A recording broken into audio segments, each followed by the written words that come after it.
आ रही है। हाँ जी। ओ ओम पुनरेहि वाचस्पते देवेन मनसा सह वसोष्पते निरमय मय्येवास्तु मयि श्रुतम् मय्येवास्तु मयि श्रुतम् अखण्डादानन्दान्निगमहिमशैलेन्द्रशिखरात् प्रभूता भूतानां जनिलयकृता शङ्कर गुरो दयानन्दस्येयम् सकलभुवनायामृतपदम् दिशन्ति गीर्गङ्गा जनित शिव संगा विजयते जनित शिव संगा विजयते। ओम शांति शांति शांति। सभी आर्यजनों को सादर नमस्ते। आर्य केंद्रीय सभा जबलपुर द्वारा आयोजित इस विचार सरणी में उपस्थित आर्य केंद्रीय सभा के माननीय प्रधान श्री ब्रजमोहन नेहरा जी, आर्य केंद्रीय सभा के मंत्री आदरणीय श्री राजेंद्र पटेल जी, आर्य केंद्रीय सभा के कोषाध्यक्ष आदरणीय श्री अतुल साहू जी, आज के इस कार्यक्रम में हमारे जबलपुर की आर्य समाजों के धर्माचार्य श्री धीरेन्द्र पांडे जी, श्री सत्येंद्र शास्त्री जी और हमारी नारी समाजों के कोषाध्यक्षगण श्री वेदामृत गारी जी, आर्य समाज गोरखपुर के कोषाध्यक्ष, श्री वीरेंद्र धमीजा जी, दयानंद भवन आर्य समाज के कोषाध्यक्ष, श्री कामता प्रसाद उपाध्याय जी, गंजीपुरा आर्य समाज के कोषाध्यक्ष, श्री भगवत प्रसाद रजक जी, जीसीएफ आर्य समाज के कोषाध्यक्ष, श्रीमती बहन गीता वासुदेव जी, कोषाध्यक्ष महिला समाज दयानंद भवन, श्रीमती सुनीता मुखी जी, कोषाध्यक्ष आर्य समाज महिला समाज गोरखपुर, श्रीमती निशा आर्या जी, कोषाध्यक्ष आर्य विद्या सभा जबलपुर और श्री चंद्रमोहन मल्होत्रा जी, कोषाध्यक्ष एमडी विद्यालय समिति एवं सभी अन्य आर्यजन भद्र पुरुषों, पूजा और श्रद्धा के योग्य मातृशक्ति, प्यारे बच्चों, युवा साथियों, आज चौथा दिवस है चर्चा करते करते और मैंने कल प्रातःकाल के सत्र में जो चर्चा की थी वो अपनी अंतः ज्योति को अनुभव करने की थी कि हम कौन हैं। इसका उत्तर चाहने के लिए हमें प्रजासु अंतः अमृतम ज्योति, अपने अंदर इस अमृत ज्योति का अनुभव करने की आवश्यकता है। इस पर मैंने कल चर्चा आपसे की थी। बंधुओं, ये मनुष्य जीवन जिन लक्ष्यों के लिए प्राप्त हुआ है और एक विशिष्ट उद्देश्य के लिए प्राप्त हुआ है, मैंने लक्ष्य और उद्देश्य का अंतर आपके सामने स्पष्ट कर दिया है। तो जिन लक्ष्यों को, छोटे छोटे लक्ष्यों को हम प्राप्त कर रहे हैं और विशिष्ट उद्देश्य है, तो उसमें बहुत सारी बाधाएं आएंगी, हमारे ऊपर हमले होंगे और वो हमले कुप्रवृत्तियों के हो सकते हैं, कुसंस्कारों के हो सकते हैं, हमारे परिवेश में फैली हुई बुराइयों के हो सकते हैं। ऐसे हमलों से बचने के लिए हमें क्या करना होगा? तो हमें कवच बनाना होगा। आप कहेंगे क्या कवच का भी वर्णन वेद में है?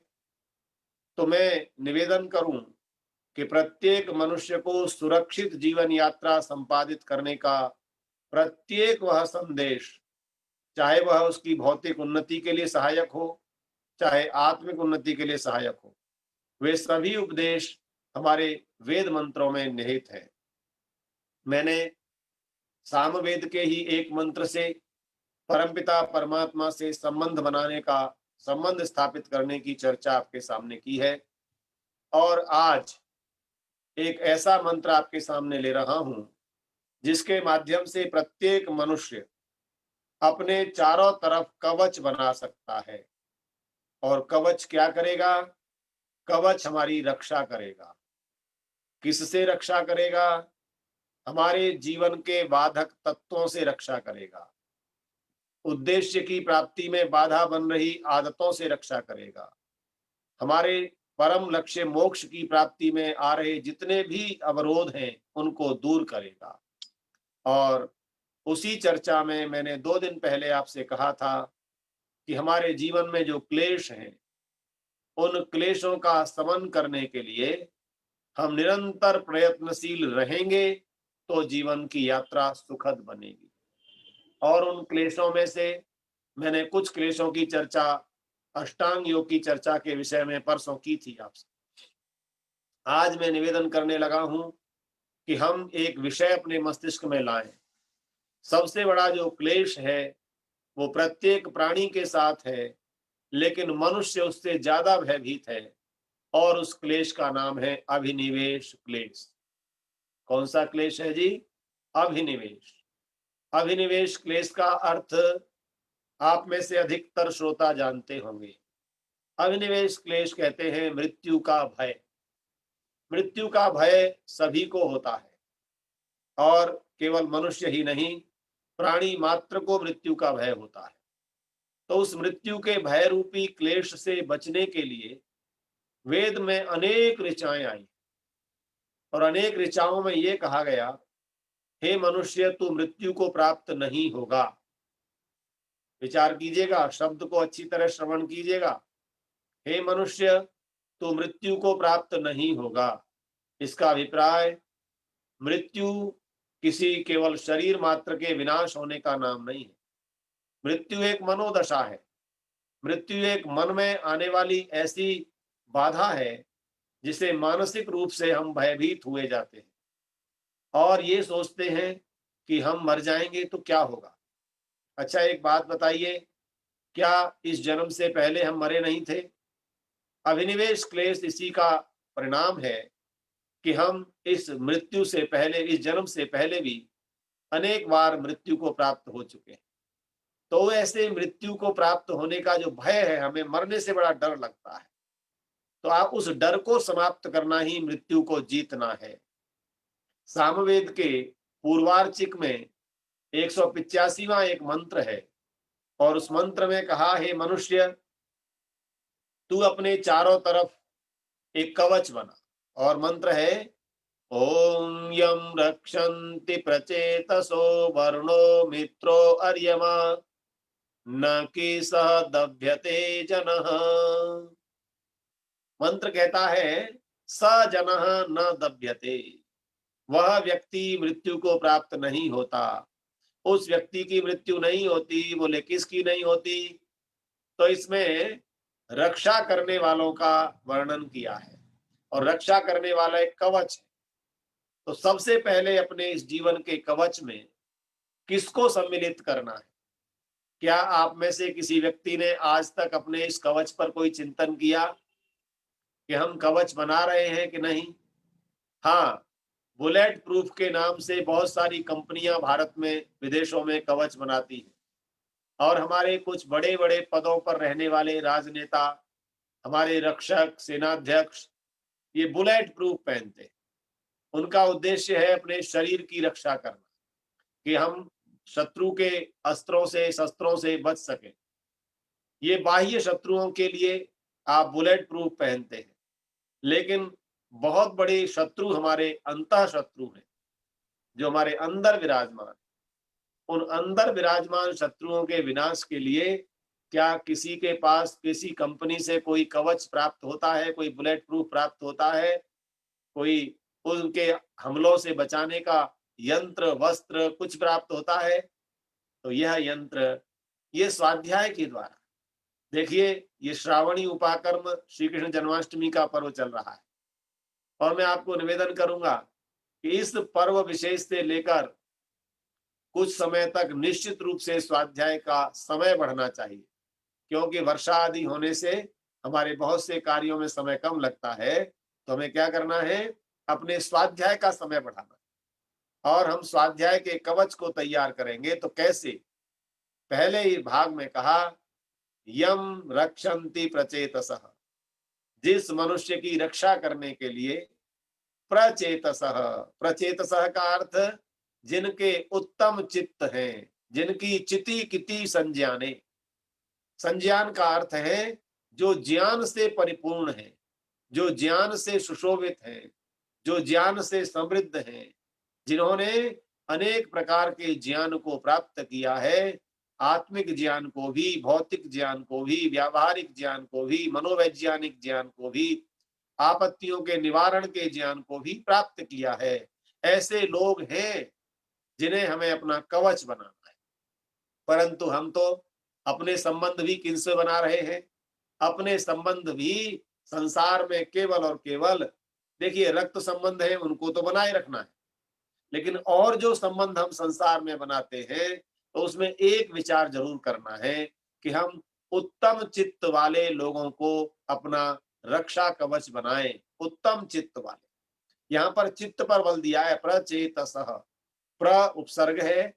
जब भी किसी शब्द में प्र उपसर्ग लगता है तो वो उसके उत्कृष्ट कर देता है, उसके अर्थ को बढ़ा देता है ना। जैसे किसी भी शब्द को आप देखेंगे, प्रकर्ष, प्रकृष्ट है, ऐसे ही प्रचेतस। तो प्रचेतस का मतलब है जिनका चित्त बड़ा ऊंचा है। उदाहरण के लिए मैं प्रतिदिन कोई न कोई महापुरुष की चर्चा आपसे करता हूं। मैंने श्री राम जी की चर्चा सुग्रीव की मित्रता की थी। आप उसी रामायण में श्री राम जी की चर्चा वाल विभीषण के साथ भी करिए। विभीषण शत्रु का भाई है, श्री राम से मिलने की अनुमति लेकर के आता है। तो श्री राम तो रावण से युद्ध करने की तैयारी कर रहे हैं। हमारी वन में रहने वाली वानर जातियां, वे उनके साथ संयुक्त हैं और वे सब उनकी रक्षा के लिए और उनके सहयोगी बनकर के राक्षस रावण के वध के लिए तैयार। ऐसे में एक व्यक्ति आ रहा है, संकेत आता है कि जी विभीषण आपसे मिलने आए हैं। साथ बैठे हुए लोगों ने कहा, भगवान, यह शत्रु का भाई है, जरूर किसी षड्यंत्र के तहत हमारे पास आया होगा, इसलिए हमें इससे सुरक्षित रहने के लिए कुशल नीति का पालन करना होगा। इससे आप मत मिलिए, हम लोग बात करेंगे। श्री राम प्रचेतस है, उनका चित्त मर्यादाओं से पूरित है, उनके सभी व्यवहारों में कुशलता है, सभी आदर्शों को जानने वाले हैं, नीति कौशल है। वे कहते हैं कि नहीं, आने दीजिए। जब वो मिलने आए, बातचीत हो रही है, श्री राम उसके चेहरे का अध्ययन कर रहे हैं। महर्षि वाल्मीकि ने एक सुंदर श्लोक लिखा और उस श्लोक में कहा, आकारश्छाद्यमानोऽपि न शक्यो विनिगूहितम बलाद्धि विप्रणोत्येव भावम अंतर्गतम नृणाम। श्री राम कहते हैं, वाल्मीकि जी के शब्दों में, वाल्मीकि जी ने श्री राम के मुख से ये शब्द मानो ऐसे श्लोकबद्ध किए हैं। कहते हैं, आकारश्छाद्यमानोऽपि, अर्थात मनुष्य अपने आकार में छिपाने की कोशिश भी करने लगे, तब भी आकार में छुपाने की भी कोशिश करने लगे, तब भी उसके भाव अंतर्गतम भावम, जो अंतर्गत भाव हैं वो क्या हो जाते हैं? बलाद, बलपूर्वक किसी न किसी प्रकार उसके चेहरे पर आ ही जाते हैं। ये कैसे प्रचेतस हैं? चेहरों का अध्ययन करने वाले। हम अपने देश के इतिहास को देखें, जब तक वैदिक चिंतन रहा हम देश की रक्षा करते रहे, और जब हम वैदिक चिंतन से दूर हुए हम शत्रुओं को नहीं पहचान पाए। शत्रुओं को पहचानने में हमारे कितने लोगों ने, पृथ्वीराज चौहान ने गलतियां की हैं, राजा दाहिर ने, सिंध के राजा ने गलतियां की हैं, शत्रु को नहीं पहचान पाए और पृथ्वीराज चौहान छोड़ते रहे मोहम्मद गौरी को, और अंततः उस गौरी ने उनकी हत्या कर दी, क्योंकि पहचानना चाहिए। तो श्री राम की उदाहरण मैं आपसे दे रहा था। जब विभीषण से वार्तालाप हुआ, विभीषण ने सारा वृतांत सुनाया, अपने भाई से हुई चर्चा सुनाई, तो श्री राम ने विभीषण को अपने साथ मिलाया और उनके प्रचेतस के रूप में उसके साथी बने।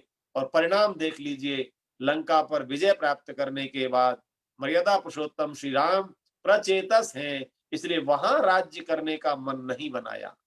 जब रावण का वध हो गया, लंका पर विजय हो गई, लक्ष्मण ने कहा, भ्राता, ये इतनी स्वर्णमयी लंका है, इतनी सुख सुविधाओं से संपन्न है, हमारे भाई भरत तो राज्य कर ही रहे हैं अयोध्या पर, क्यों न हम यहाँ राज्य कर लें। प्रचेतस हैं श्री राम और क्या कहते हैं, अपि स्वर्णमयी लंका न मे लक्ष्मण रोचते, जननी जन्मभूमिश्च स्वर्गादपि गरीयसी। क्या कहते हैं भगवान श्री राम, मर्यादा पुरुषोत्तम श्री राम कहते हैं, लक्ष्मण, अपि स्वर्णमयी लंका, ये सोने की लंका है, न मे लक्ष्मण रोचते, ये मुझे रुचिकर नहीं लगती। क्यों नहीं लगती? क्योंकि उनका प्रचेतस भाव है, जिनके चित्त में उस ज्ञान की जन्मभूमि के प्रति, जननी के प्रति जो भाव है, तो क्या कहते हैं, जननी जन्मभूमिश्च स्वर्गादपि गरीयसी, जननी की गोद और जन्मभूमि की गोद स्वर्ग से भी बड़ी होती है। निवेदन करने लगा हूं, क्या हमने अपने जीवन के परिवेश में ऐसे उत्तम चित्त के वाले लोगों को कवच बनाया, उनसे संबंध स्थापित किए? आर्यजनों, आपका तो बड़ा सौभाग्य है। जो जो लोग उत्तम वैदिक विचार के साथ जुड़ जाते हैं, वो निश्चित रूप से विद्वानों के, सन्यासियों के, तपस्वियों के जीवन को भी पढ़ते हैं और उनके जीवन की घटनाओं को अपना कवच बनाते हैं, और जीवित आचार्यों के भी संपर्क में रहते हैं और उनको भी अपने कवच में सम्मिलित करते हैं। जब भी कोई समस्या आती है, हम, जैसा भाई राजेंद्र पटेल जी कल कह रहे थे, कभी भी अभिमान नहीं करते कि हम बड़े विद्वान हो गए हैं, कभी भी इस बात को नहीं लाते कि हमने तो सब कुछ पढ़ लिया है। मैं आज भी आपके बीच बैठा हूं तो ठीक 8 8 तक आचार्य वेदपाल जी को सुन रहा था। ऐसे बड़े विद्वानों का श्रवण करके भी बहुत सारी ग्रंथियां सुलझती हैं, और उनके निकट बैठ करके भी, प्रश्नोत्तर करके भी, तो प्रचेतस लोगों को, विद्वानों को, जिनका चिंतन सदैव जन कल्याण और मानव कल्याण के लिए चलता रहता है, उनके साथ संपर्क बनना चाहिए। लेकिन आज प्रवृत्ति मनुष्य की क्या है? वो ऊंचे पदों के साथ संपर्क बनाना चाहता है। कैसी बयार चली है, फोटो खिंचवा करके ही इसके साथ, उसके साथ, इसके साथ, उसके साथ, वो जो सेलिब्रिटीज हैं, उनका जीवन चाहे कुछ भी हो, लेकिन हम उनके हस्ताक्षर लेकर के गौरवान्वित होते हैं। मैं निवेदन करने लगा हूं, हमारे लिए सेलिब्रिटी हमारे महापुरुष होने चाहिए। स्वामी श्रद्धानंद जी के जीवन का स्मरण करता हूं, जिन्होंने प्रचेतस को, अर्थात ऋषि दयानंद जी को अपने जीवन का आदर्श बनाया।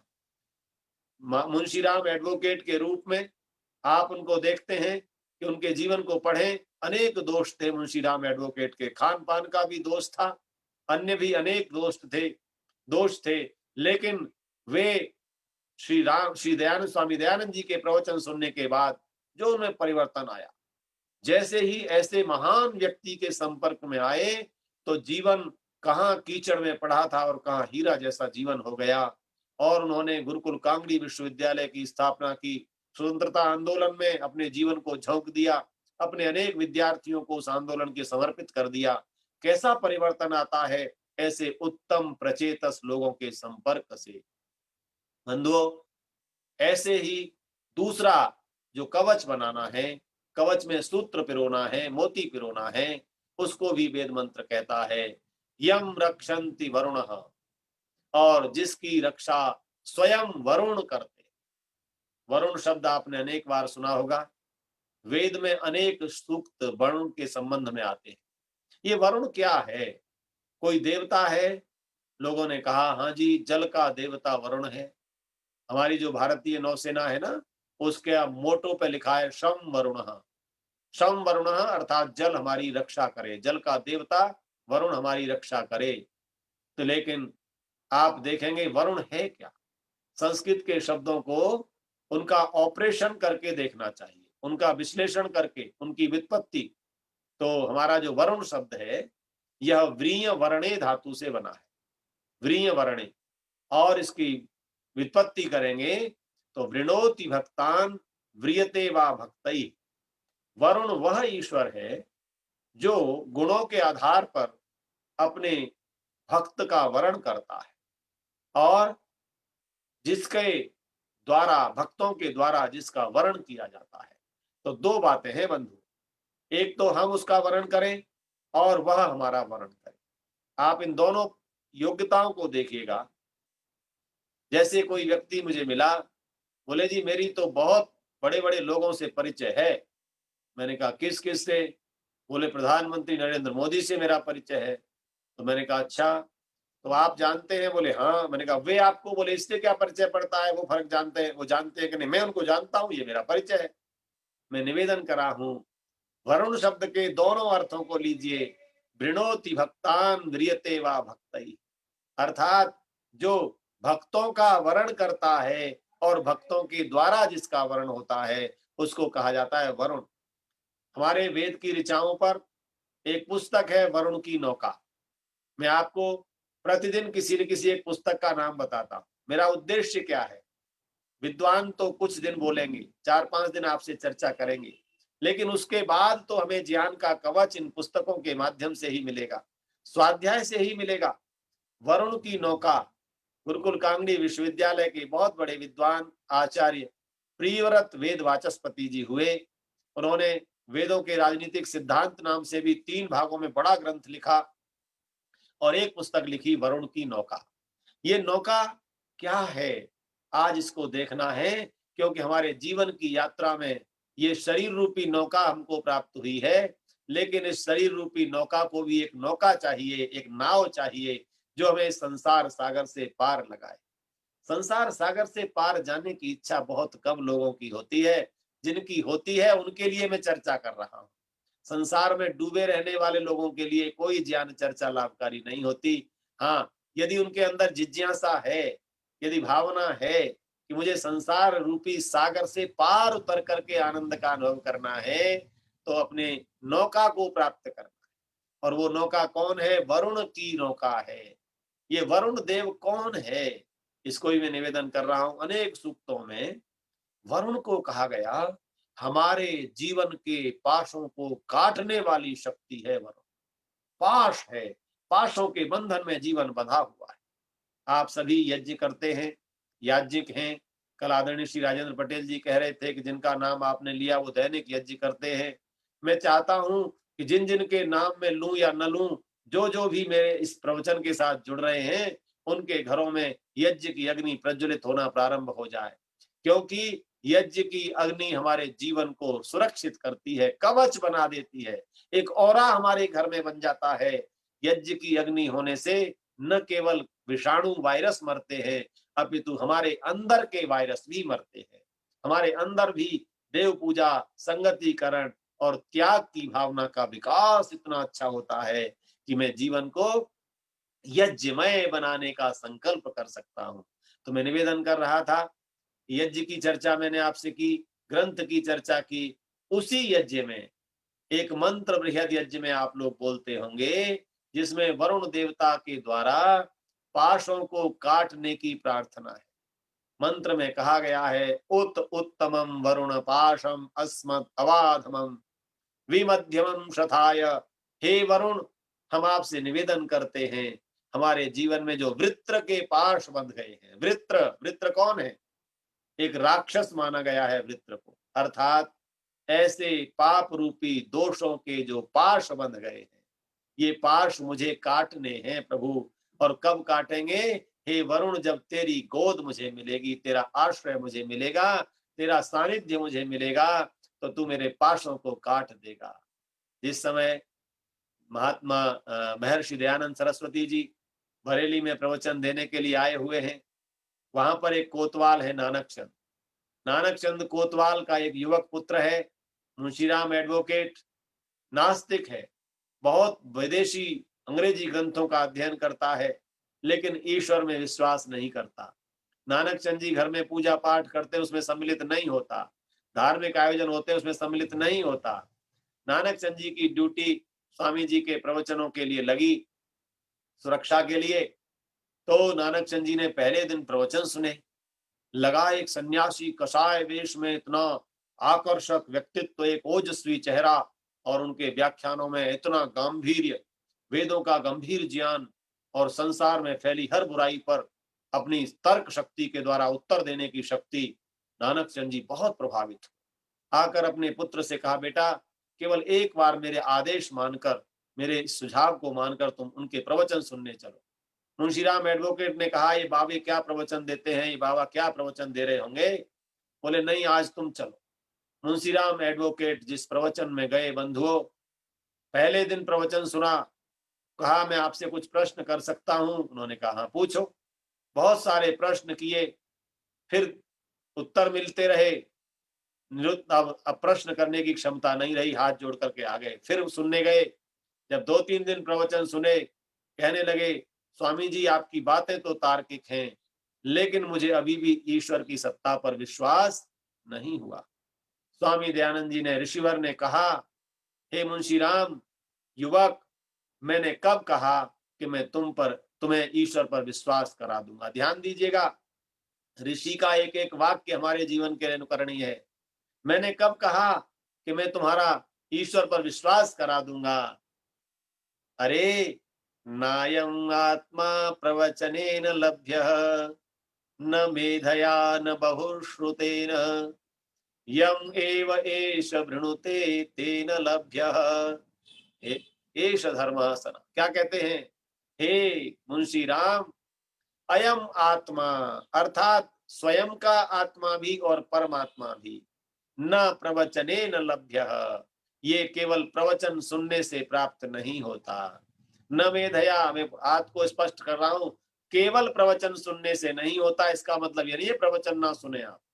न मेधया, बहुत बुद्धिमान होने से भी नहीं होता, इसका मतलब निर्बुद्धि होना नहीं है, बुद्धिमान रहना है, प्रवचन सुनना है। किंतु ऋषि कहते हैं केवल इससे नहीं होता। और कहा है बहुश्रुतेन, बंधुओं, दो विशेषण मनुष्य के बताए गए हैं, उसको बहुअधीत होना चाहिए और बहुश्रुत होना चाहिए। हम अगर जीवन का कल्याण चाहते हैं तो बहुत ग्रंथों का अध्ययन करते जाना चाहिए, ग्रंथों का परीक्षण भी करना है। किन ग्रंथों का? कहीं सड़क छाप जो साधना पॉकेट बुक्स की किताबें पढ़ने को स्वाध्याय नहीं कहा जाता, स्वाध्याय कहा जाता है मोक्ष शास्त्राणाम अध्ययनम स्वाध्याय, जो हमें बंधन से छुड़ाने के उपदेश देते हैं, ऐसे शास्त्रों का अध्ययन ही स्वाध्याय होता है। तो कहते हैं न मेधया न बहुश्रुतेन, बहुत सुनने या बहुत पढ़ने से भी ये परुण परमात्मा प्राप्त नहीं होता। तो कैसे होता है? तो ऋषि ने उपनिषद के इस वाक्य को कहा, यम एष वृणुते, जिसको यह ईश्वर वरण कर लेता है। मैं निवेदन कर रहा हूं, मैं प्रतिदिन कहता हूं, हमें पात्र बनना पड़ेगा, हमें अधिकारी बनना पड़ेगा। यदि हम उसके वरण के पात्र बनते हैं तो वो हमारे कवच के रूप में सदैव हमारी रक्षा करता है। देखिए, जिन महापुरुषों के जीवनों को पढ़कर हम आस्तिक बनते हैं, ऐसे आस्तिकों के प्रति अटूट विश्वास उनके जीवन का देखने को मिलता है कि वे लोग ईश्वर में अटूट विश्वास रखते हैं। तो हम अपने कवच को मजबूत बनाने के लिए ईश्वर के वरुण स्वरूप में अटूट विश्वास स्थापित करें। किसी भी मुसीबत में, किसी भी समस्या में ये न कहने लग जाएं, हे ईश्वर तूने ये क्या कर डाला। ऐसे वाक्य भी कभी मुख से न निकले, कितनी भी बड़ी समस्या आ जाए। क्या कहना है?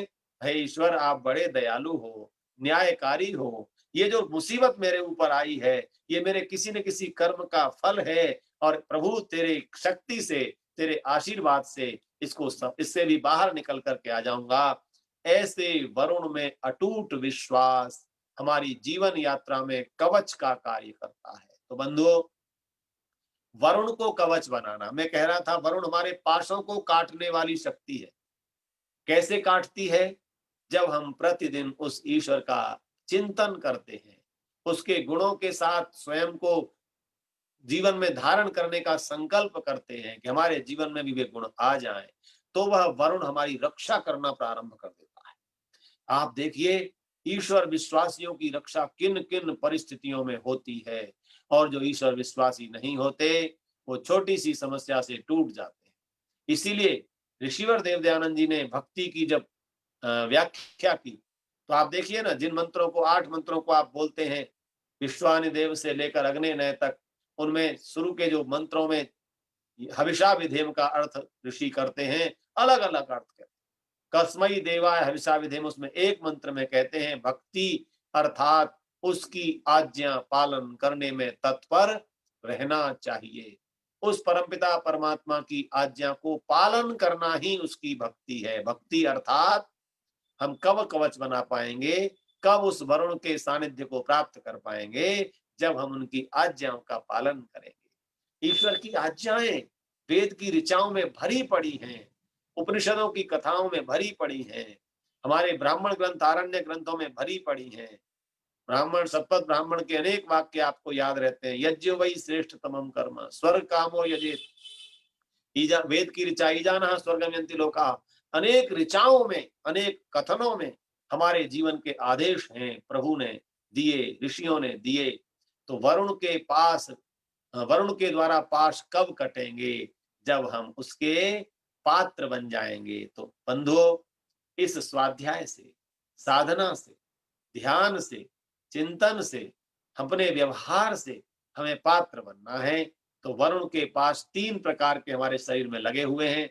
एक इस उत्तम भाग में पाश है, एक मध्यम भाग उदर भाग में पाश है, और एक अधम पाश है जो पैरों में लगे हुए।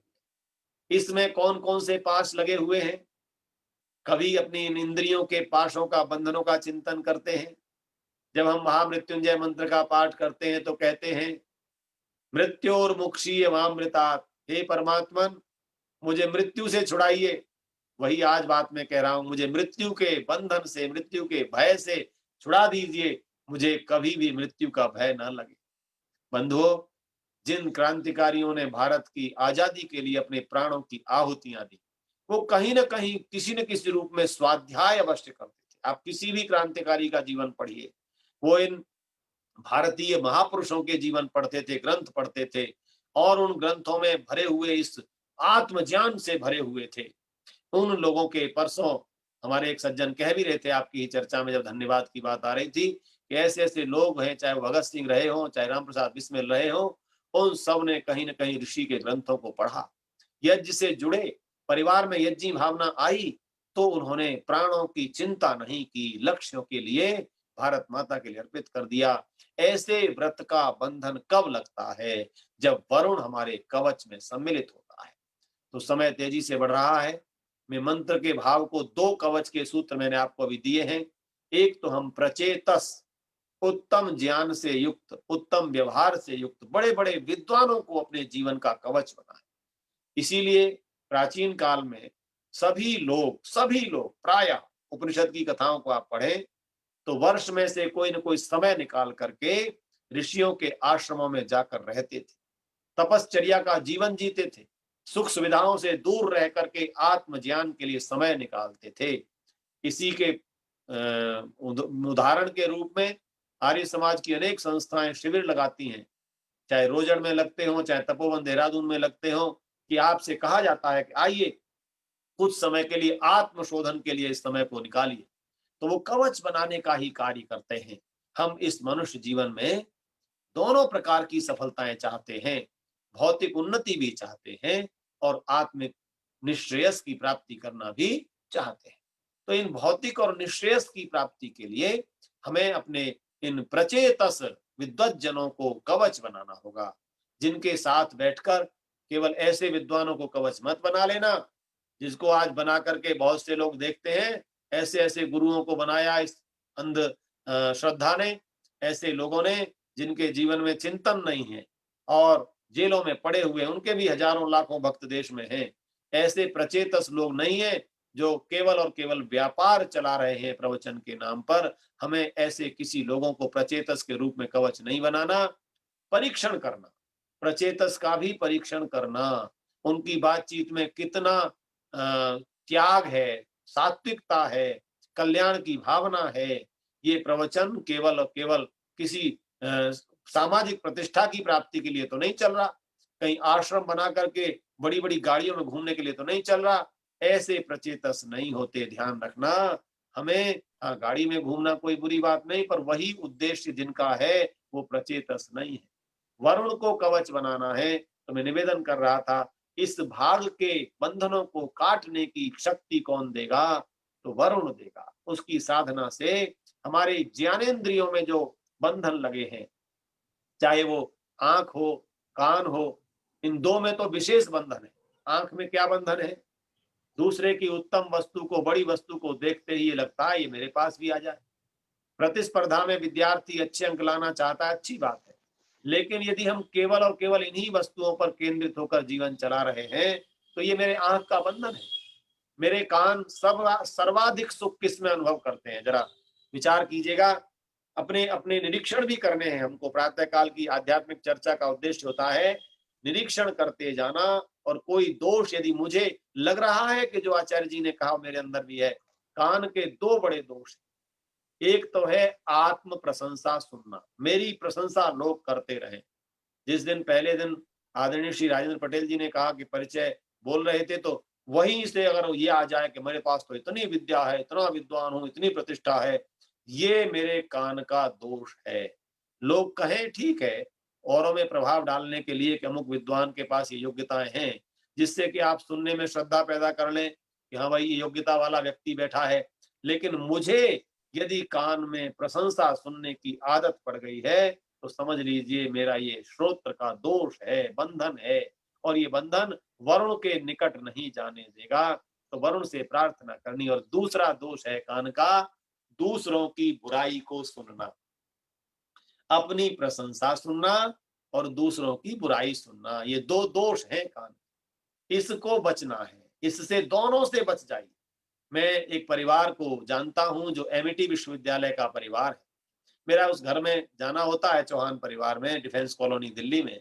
उनकी पूज्या माता जी जिनका कुछ वर्ष पूर्व देहांत हुआ, मेरी वो बहनें बताती हैं, चौहान जी की पत्नी कहते हैं आचार्य जी, हम जब कभी भी माता जी से किसी परिवार के जन की कोई बुराई सत्य ही होती थी, हम कहने लगते थे, तुरंत कहती थी जाओ, यहाँ मेरे पास कहीं किसी की बुराई नहीं करना, अगर कोई भलाई कर सकते हो तो करो, मैं निवेदन कर रहा हूं। ये जो स्वभाव है हमारा बन जाना चाहिए। हम किसी की निंदा को श्रवण करने में, हमारे आचार्य श्री डॉक्टर शिव कुमार शास्त्री जी ने एक बात लिखी, गुरुकुल महाविद्यालय ज्वालापुर में पढ़ते थे। बोले हमारे दो आचार्यों की वार्ता हमने सुनी। कहते थे भाई नरदेव, मेरे तो पेट में दर्द हो जाता है जब तक मैं किसी की कोई दो चार बुराई ना कर लूं। और दूसरे कहते थे अरे कुछ सुन लेते हो किसी की बुराई तो बड़ा हल्कापन सा आ जाता है। ये उनका हास्य था, विद्वान थे मुझे। तो ये जो मनुष्य का स्वभाव है, इस दोष को दूर करना है। वरुण के द्वारा इन पाशों के बंधन काटे जाएंगे। तो श्रोत्र और आंख के विशेष जो दो दोष हैं, और जिह्वा का भी एक बड़ा दोष है, ऐसे रसों का आस्वादन लेने में लगे रहना जो अस्वास्थ्यकर हैं, जो रोग देने वाले हैं। तो ऐसे रस का आस्वाद नहीं करना। और कैसे रस का आस्वाद करना, यो वह शिवतम रसः, जो उस परमपिता परमात्मा का शिवतम रस है, उसकी अनुभूति करने के लिए ये हमारा पूरा का पूरा तंत्र तैयार रहे। तो वरुण हमारा कवच बने। आगे चलते हैं क्योंकि मंत्र के चारों कवच बनाने हैं। तीसरा है हमारे कवच कौन बने, तो कहा मित्र। यम रक्षन्ति प्रचेतसो वरुणो मित्रो। मेरे मित्र जो हैं वो मित्र भी हमारे कवच बने। और मित्र कितने होने चाहिए, आप कभी विचार किया आपने? जो व्यक्ति संसार में अपने से उत्तम गुण वाले लोगों को मित्र बनाता है, उसका कवच उसको मृत्यु के भय से सुरक्षित कर देता है। प्रायः हम अपने बराबर के लोगों को, आयु वर्ग में भी और आयु से छोटे को भी, ये मान के चलते हैं कि यही हमारे ठीक मित्र हैं। कुछ लोगों का तो स्वभाव ये रहता है, अगर मैंने ज्यादा योग्यता और ज्ञान वाले लोगों से मित्रता कर ली तो उनके सामने तो मेरा कोई अस्तित्व नहीं रहेगा। इन भावों को निकालिए। हम ऐसे ऐसे गुण धर्म, जिनके अच्छे गुण हैं, स्वभाव है, कर्म है, उनसे भी मित्रता करेंगे तो हमारा कवच बनेगा। मैंने मित्र की व्याख्या बहुत अच्छी तरह आपसे की थी कवि भर्तृहरि के श्लोक के माध्यम से। तो हमें मित्रों के कवच, वेदों में हमारे शास्त्रों में कहा गया मित्र शतानि कर्तव्यानि, मित्रस्य त्वा चक्षुषा समीक्षे। हे संसार के लोगों, सैकड़ों मित्र बनाओ, सैकड़ों मित्र बनाओ। तो मित्र बनाने में कंजूसी नहीं करनी, लेकिन कसौटी पर कस करके बनाना है ना। कंपनी शेक के नाम पर विद्यार्थी हॉस्टल में मित्र बनाते हैं और वो दुर्व्यसनों में ऐसे मित्रों के साथ फंस जाते हैं। उनको कसौटी पर कस करके बनाना, लेकिन मित्र खूब बनाना। ऐसे मित्र नहीं जो केवल फेसबुक और ट्विटर पर तो मित्र हो और हमारे जीवन में ना हो। वस्तुतः हमारे जीवनों का यही हाल हो गया है। वर्तमान जो युवा पीढ़ी है जिसकी चर्चा मैं सायंकाल करूंगा, उनकी मन की जो समस्याएं हैं, उनके पीयर प्रेशर हैं, उन पर जो बहुत सारा दबाव जीवन को आगे चलाने का है, उनके भी कुछ समाधान करने का प्रयास करूंगा। तो अपने युवक पुत्र पुत्रियों से कहिएगा कि वो शाम को सम्मिलित हों। तो मैं निवेदन कर रहा था, मित्र कसौटी पर कस करके बनाने हैं और मित्र खूब बनाने हैं, है ना? हमारे मित्रों की संख्या बढ़ती जाएगी तो कवच हमारे जीवन को सुरक्षित कर, इसका एक लाभ क्या होता है पता है? जिस व्यक्ति के मित्र अच्छे अच्छे मित्र अधिक होते हैं, वह कभी भी दोष में नहीं फंस पाता। कारण, उसे किसी दोष की संगति अगर पड़ भी जाए, तुरंत कहता है, अरे मेरे वो मित्र क्या कहेंगे, मेरे वो साथी क्या कहेंगे। इसलिए हमें अच्छे गुणवान, अब आप विचार कीजिए, मैं जब विद्यार्थी था, हरिद्वार में पढ़ता था, मेरे पास दो ऑप्शन थे। एक गुरुकुल कांगड़ी विश्वविद्यालय के छात्रावास में रहने का और दूसरा था आर्य समाज में रहने का। गुरुकुल के हम स्नातक थे, एटा से पढ़ के गए थे। तो मैंने कौन सा चुना? मैंने आर्य समाज में रहने का चुना। मेरे साथी कहते थे, तुम टॉपर हो, हॉस्टल में बढ़िया रह सकते हो, तो तुम इसमें आर्य समाज में क्यों रहते हो? मैंने कहा, मैं आर्य समाज में इसलिए रहता हूँ, इस युवावस्था में बहुत सी बुराई आना भी चाहेंगी तो नहीं आ सकेंगी, क्योंकि आर्य समाज में रहते हुए मुझे ये ध्यान रहेगा कि मैं एक ऐसी संस्था में रहता हूँ, यहाँ पर मैं यज्ञशाला की व्यवस्था भी करता हूँ, यज्ञ भी करता हूँ, वाचमन पात्र भी साफ करता हूँ, यहाँ झाड़ू भी लगाता हूँ। दो चार चीजें मेरे अंदर ऐसी आ गई कि मुझे किसी भी कार्य करने में कभी कोई संकोच नहीं हुआ। ये किसके कारण आई? संस्था में, अच्छी संस्था में रहने से। तो ऐसे बुरे मित्र यदि कभी हमारे विश्वविद्यालय में बन भी जाते हैं, तो आर्य समाज नहीं आने दिया कि भाई संस्था है, यहाँ पर तुम नहीं आ सकते। ये जो भाव है, अच्छे मित्र हमारे कवच होते हैं और बुराइयों को आने से रोकते हैं। और चौथा है बंधुओं, बड़ा आवश्यक है, वो है अर्यमा। अर्यमा का है न्यायशील, न्याय प्रिय लोग। न्याय प्रिय लोग हमारे कवच में होने चाहिए। मुझे याद आ रहा है जस्टिस भट्टाचार्य का वो कथानक, वो घटना उनके जीवन की। जस्टिस भट्टाचार्य हुए एक स्वतंत्र भारत के अंदर और वे बहुत ईमानदार थे। पूरे जीवन में कभी किसी प्रकार का कोई भी रिश्वत आदि न्याय करने में नहीं। और वो जिस जज की कुर्सी पर बैठते थे, तो बड़ी ईमानदारी के साथ, तर्कों के साथ, प्रमाणों के साथ न्याय करते थे और बहुत साधक भी थे। हुआ क्या? प्रायः संसार में जो लोगों के साथ होता है, जो एकदम कड़वे निर्णय करते हैं, उनके शत्रु बन जाते हैं। अच्छा न्यायप्रिय होते हैं, तो उनके शत्रु समाज में बहुत हो जाते हैं और ऐसे में उनके पास सुविधाओं का भी अभाव होता है। उनके पास बहुत धन धन नहीं था, 6 बेटियां थी, विवाह होना था, बहुत संपदा नहीं थी। एक जब बीमार हो गए और बहुत ज्यादा बीमार थे, अस्वस्थ थे, शैया पर थे, उनके मित्रों ने कहा जस्टिस भट्टाचार्य से, अरे आपके पास न अब संपत्ति है और पता नहीं शरीर का क्या हो जाए, एक बड़ी पॉलिसी आपकी कम से कम 20 लाख की करा देते हैं, उस पॉलिसी से कम इस परिवार का संचालन हो जाएगा। वे मना करते रहे, घर वाले भी कहने लगे, बेटियां भी कहने लगी, पिताजी हमारा क्या होगा? संबंधियों ने भी कहा और बोले, एक डॉक्टर तो विश्वास पूर्वक लिख देंगे कि आप स्वस्थ हैं, हम उसे करा देते हैं। पॉलिसी करा दी गई, उनके जबरदस्ती हस्ताक्षर करा दिए गए और जैसे ही उन्होंने हस्ताक्षर किए, जस्टिस भट्टाचार्य बड़े दुखी और ज्यादा होने लगे, रो रहे हैं।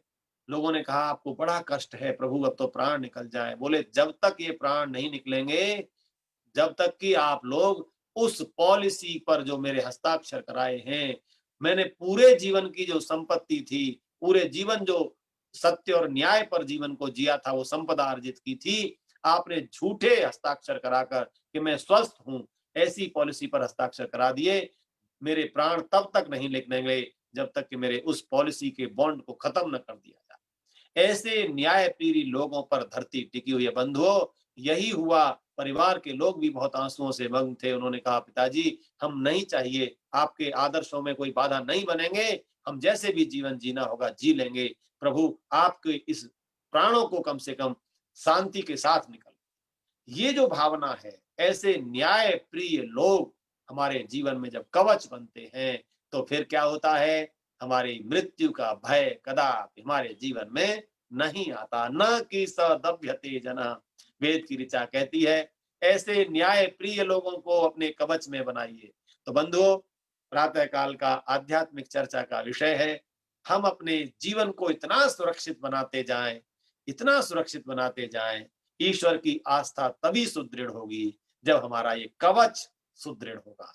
विद्वानों का कवच, मित्रों का कवच, वरुण परमात्मा का कवच जो हमारे पाशों को काटने वाला है, और न्याय प्रिय लोगों का कवच। न्याय प्रिय लोगों के कवच को बनाते जाइए, तभी हमारा जीवन उत्तम मार्ग पर चल पाएगा। बंधुओं, समय मुझे अनुमति नहीं देता आगे बढ़ने की। चौथा दिन आज आपके साथ प्रातःकालीन चर्चा का हुआ है। मैं नहीं जानता कि कुछ बातें आपको इसमें से स्वीकार हो पा रही हैं कि नहीं, कोई लाभ हो रहा है कि नहीं, लेकिन प्रभु आपको और हमको सबको शक्ति दे कि हम जिस मिशन के माध्यम से वेद के ज्ञान से जुड़े हैं, वह मिशन ऋषि दयानंद का मिशन है, आर्य समाज का मिशन है, सच्चे ईश्वर की भक्ति कराने का मिशन है, आत्म ज्ञान कराने का मिशन है। लक्ष्य के साथ दोनों प्रकार के उद्देश्य अर्थात भौतिक और आत्मिक उद्देश्य की प्राप्ति कराने वाला संगठन है। इस संगठन में आकर के हम जितना ज्यादा से ज्यादा अपने जैसे लोगों को तैयार कर सकें, क्योंकि यदि हम मित्रों का कवच चाहते हैं तो हम भी तो किसी का कवच बन सकें। ऐसा जीवन उत्तम बनाते जाइए, तभी यह चर्चाएं सार्थक होंगी, यह प्रवचन सार्थक होंगे। तो मैं एक बार पुनः आप सभी का धन्यवाद करता हूं। कल इसका हम समापन करेंगे, और कल की चर्चा में योगेश्वर भगवान कृष्ण जी के उनके आदर्श, उनके जीवन, उनकी कुछ उपदेशों की चर्चा भी रहेगी, क्योंकि आर्य समाज योगेश्वर भगवान कृष्ण को, मर्यादा पुरुषोत्तम श्री राम को संस्कृति के स्तंभ मानता है। हमारी भारतीय संस्कृति के स्तंभ हैं ये दोनों के दोनों विभूतियां। तो बस अंतर इतना है कि हम इनको भगवान तो कहते हैं पर ईश्वर नहीं कहते। कुछ लोग हमारी इसी बात से बाधा डालते हैं, आप ईश्वर क्यों नहीं मानते, वो अवतार वाले हैं। अरे अवतार ईश्वर का नहीं होता, कोई भी अवतार उसका होगा जो एक देशी वस्तु होगी। ईश्वर सर्वदेशी है, सर्वज्ञ है। तो आइए कल हम योगेश्वर भगवान श्री कृष्ण का जीवन भी सुनेंगे, और आज की चर्चा को यहीं विराम। ओम शम। धन्यवाद आचार्य जी।